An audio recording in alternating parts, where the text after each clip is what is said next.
नवी मुंबईतील एपीएमसी बाजारातून धक्कादायक माहिती समोर आली आहे। आशिया खंडातील सर्वात मोठी बाजारपेठ म्हणून ओळखल्या जाणाऱ्या एपीएमसी मध्ये आयोजित करण्यात आलेल्या 2 दिवसीय मोफत तोंडाच्या कर्करोग पूर्व तपासणी शिबिरात मोठ्या प्रमाणात संशयित रुग्ण आढळून आले आहेत। टाटा मेमोरियल सेंटर आणि वर्ल्ड ॲग्रो केअर फाउंडेशन यांच्या संयुक्त विद्यमानं मसाला मार्केट आणि फळ मार्केटमध्ये हे शिबिर आयोजित करण्यात आले होते। तंबाखूजन्य पदार्थांच्या सेवनामुळे होणाऱ्या गंभीर आजारांविषयी जनजागृती करणं आणि तोंडाच्या कर्करोगाचे लवकर निदान करणं हा या उपक्रमाचा प्रमुख उद्देश होता।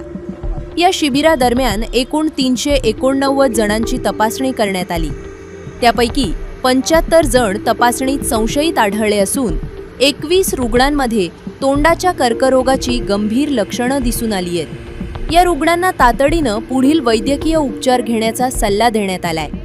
तसेच एकूण 98 जणांमध्ये कर्करोगासंदर्भातील विविध लक्षणं आढळून आल्यानं त्यांचं समुपदेशन करून पुढील उपचारांसाठी संदर्भित करण्यात आले आहे। या धक्कादायक आकडेवारीमुळे एपीएमसी परिसरातील तंबाखूजन्य पदार्थांच्या वाढत्या सेवनाचं गंभीर वास्तव पुन्हा एकदा समोर आले असून गुटखा आणि तंबाखू विक्रीवर प्रभावी नियंत्रणाची गरज अधोरेखित होत आहे।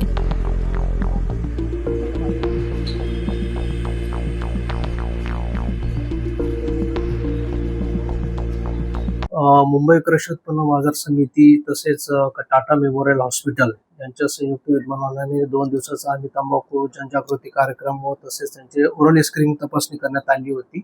त्यामध्ये 2 दिवसाच्या शिबिरामध्ये जवळपास 389 लोकांची आम्ही तपासणी करण्यात आलेली होती। त्यामध्ये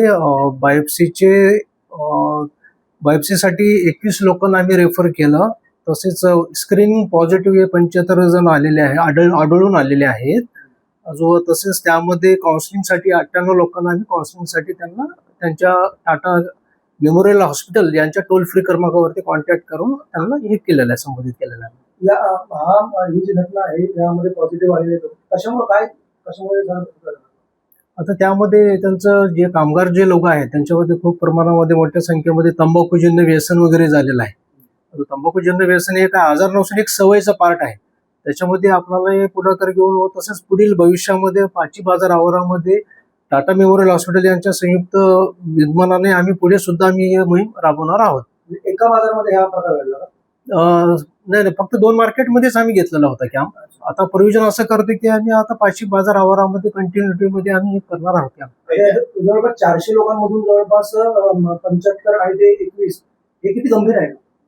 गंभीर आता 21 तरी गंभीर आहे त्यामध्ये, कारण की ते 3rd स्टेजचं वगैरे दिसून येतात ओरल स्क्रीनिंग मध्ये, असं टाटा हॉस्पिटलच्या जे तपासणी करणारे जे वैद्यकीय अधिकारी आहेत त्यांनी आम्हाला नमूद केलेलं आहे व सूचना देण्यात आलेल्या आहेत। त्यांच्याकडे उपचार सुरू झाले? उपचार वगैरे आता चालू करतील ते, कारण की आता त्यांचा कॉन्टॅक्ट नंबर घेऊन ट्रेस घेऊन आपण हे करतो त्यांचं। तुम्ही काय या संदर्भामध्ये आवाहन कराल? या संदर्भात आम्हाला असं करणार की बाबा जनजागृती करण्यासाठी आपल्याला हे पुढाकार अत्यंत आवश्यक आहे।